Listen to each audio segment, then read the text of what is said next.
Atenção! Começa agora uma teleaula de História do Ensino Fundamental. Você vai assistir a teleaula de número 17. Bons estudos!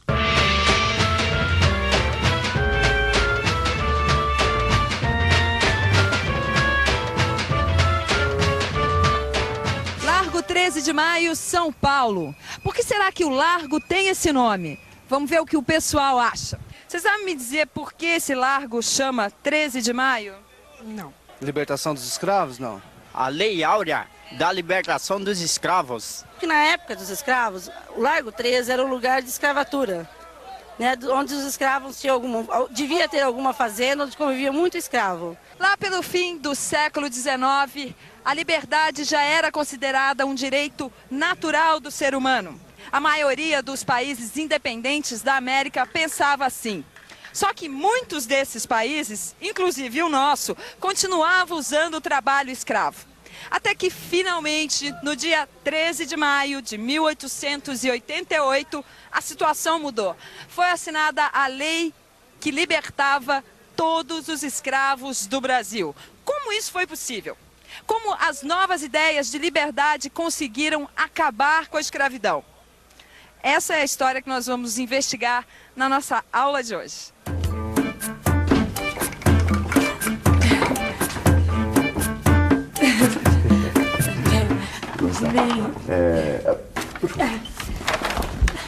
O senhor me desculpa entrar desse jeito, seu expedito, mas eu preciso muito de sua ajuda. Eu já imaginava isso, minha jovem. Do que se trata? É que eu sou estudante e eu preciso entregar um trabalho logo mais. E eu preciso que o senhor me ajude a investigar algumas dúvidas. Este aqui é o jornal Monitor Campista, de 28 de março de 1888. E neste número saiu publicada uma poesia de autor anônimo. Quer dizer, ninguém sabe quem escreveu. O senhor quer dar uma lida, por favor? Tá aqui dentro.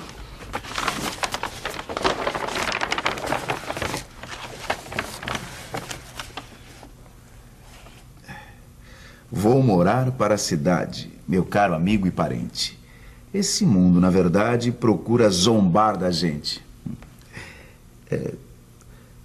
Não sei o que fazer agora. Os negros foram-se embora, mas como tudo mudou-se, já não é mais como dantes. Fugidos são retirantes. Louvado seja, acabou-se. Viu só? Me parece muito simples. O autor, na verdade, está reclamando porque não tem mais escravos. Era essa a sua dúvida? Exatamente essa.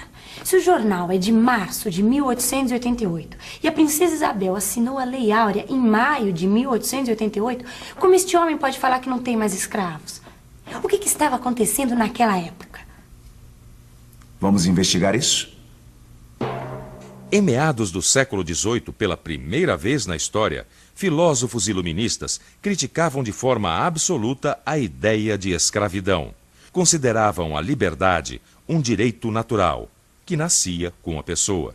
Quer dizer, então, que a ideia de libertar os escravos já existia há quase um século? Sim, só que demorou muito a pegar no Brasil, pelo jeito. Por que será? Vamos pensar um pouco. Vamos pensar um pouco. É verdade. Quase toda a economia do Brasil dependia da escravidão. Eu já vi em outras aulas que era muito fácil ter escravos no Brasil. Acho que é por isso que a escravidão acabava sendo uma prática quase natural naqueles tempos.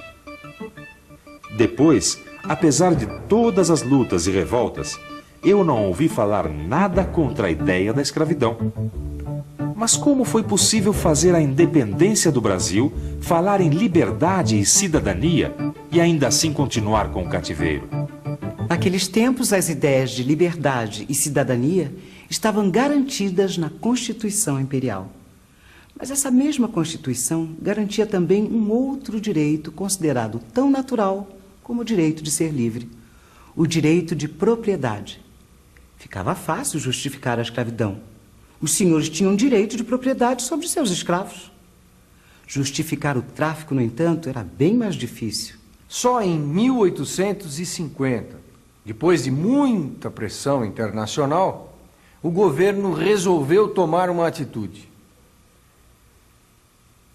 Como ninguém cumpria a lei que proibia o tráfico, foi feita uma nova lei, e foi feita para valer. Acabou mesmo com o tráfico. Os fazendeiros de café, é claro, protestaram. Não concordavam nem mesmo que a libertação fosse lenta e gradual. E olha que eles continuavam com aquele estranho direito de propriedade sobre os escravos que já possuíam. Então, quais foram as consequências do fim do tráfico? Vamos pensar um pouco? Vamos pensar um pouco. Bem, se o tráfico tinha acabado, os fazendeiros iam ter que contar só com os escravos que já estavam no Brasil. Isso quer dizer que a oferta de escravos diminuiu. Portanto, a procura aumentou e o preço subiu. Ah, então eu acho que ser senhor de escravos acabou ficando bem mais difícil do que antes. Concorda?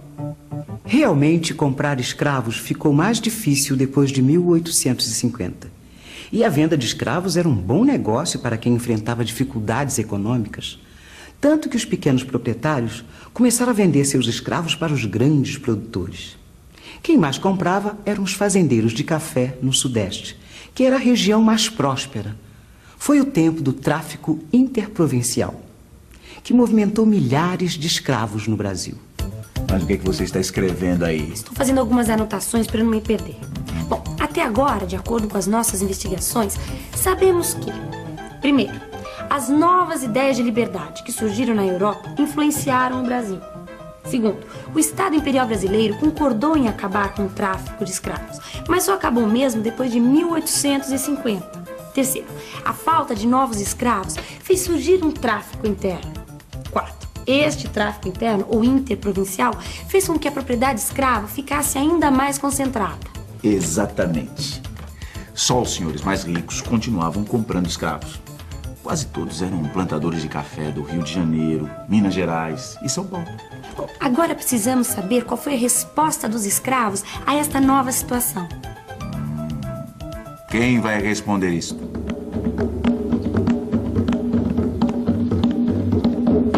Desde antes da independência, quase 30 anos antes da abolição, já eram muitos os negros e mulatos livres no Brasil.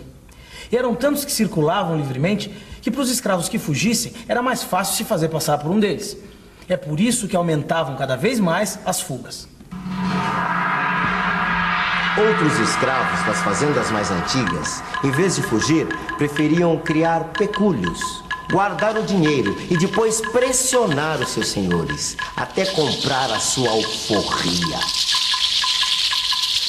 E os escravos das fazendas novas de café, que eram comprados no tráfico interno, assustavam os seus senhores e as autoridades com atos em série de rebeldia e insubordinação. Eu estou vendo aqui que foi no século XIX também que o movimento abolicionista começou a se organizar no Brasil. A poesia no jornal fala disso também. Veja só.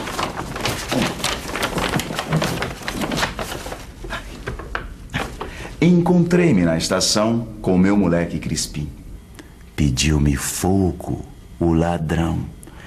Eu fiquei fora de mim. Oh, cachorro, te arrebento. Aqui mesmo te acorrento, seu patife cachaçudo. Depois desta sarabanda, me disse, olhando de banda: comitê, libertou tudo. Então deve ser esse comitê de que ele fala aí, um comitê de abolicionistas. Poetas, advogados, escritores, jornalistas, políticos. O movimento abolicionista juntava todo tipo de pessoas em clubes e associações. Em São Paulo, Rio, Recife e Salvador. E a partir de 1880, em quase todas as maiores cidades do Brasil. Os grupos abolicionistas foram ficando cada vez mais radicais. Então aqui vai uma pequena história só para ilustrar. No ano de 1887, as deserções em massa se tornaram incontroláveis em São Paulo, e justo onde havia a maior concentração de cativos comprados no tráfico interno.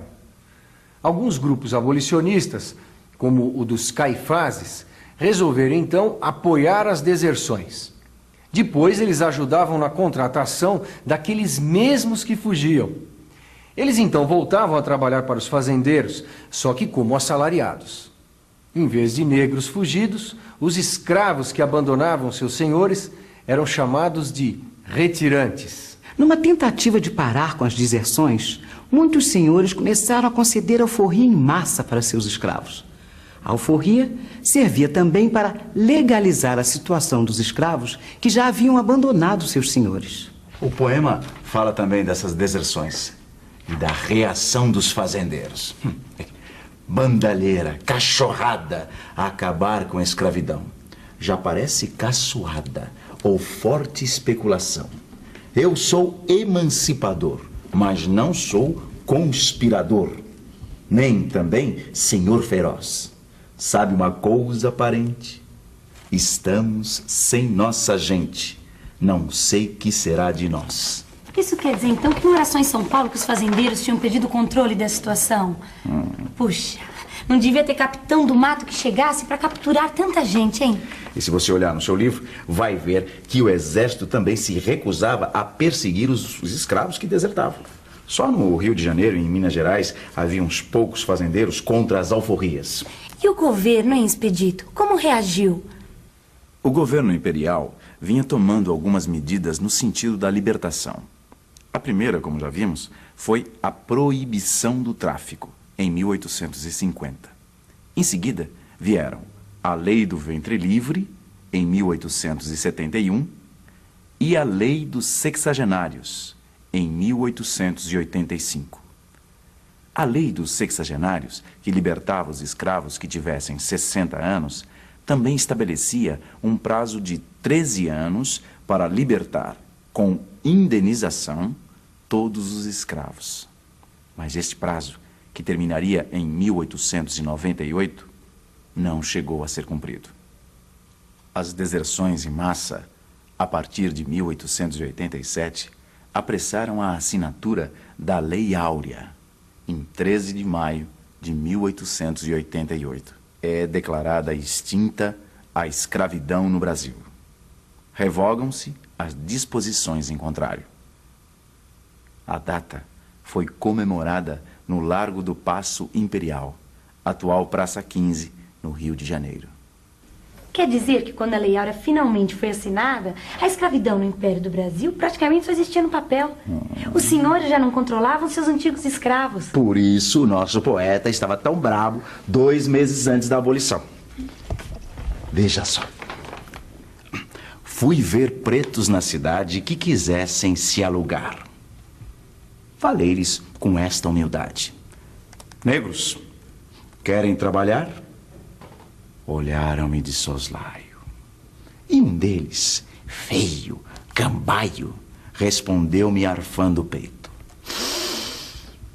negros, não há mais não. Nós tudo hoje é cidadão. O branco que vá pro eito. E atenção, se liga aí que é hora da revisão. Na aula de hoje, vimos que o movimento abolicionista cresceu muito durante o século XIX. Um passo importante para o fim da escravidão foi a extinção do tráfego negreiro em 1850. O fim do tráfico atlântico incrementou o tráfico interno. Os proprietários de escravos da região Nordeste vendiam os seus cativos para os grandes produtores, especialmente os fazendeiros de café do Sudeste. Ao mesmo tempo, o movimento abolicionista foi se espalhando e conseguindo cada vez mais simpatizantes. Os negros desempenharam um papel fundamental na luta pela abolição. Em 1887, as fugas de escravos se generalizaram nas novas áreas do café e o exército se recusou a capturar os fugidos. Em 13 de maio de 1888, quando finalmente a princesa Isabel assinou a Lei Áurea, praticamente já não havia mais escravos no Brasil. E foi assim que, pela primeira vez na nossa história, todos os nascidos no Brasil se tornaram cidadãos brasileiros perante a lei. Leia o poema, consulte o livro e veja como foram os próprios escravos e a sociedade brasileira as personagens principais da abolição da escravidão. Então, que tal você investigar essa história? Até a próxima.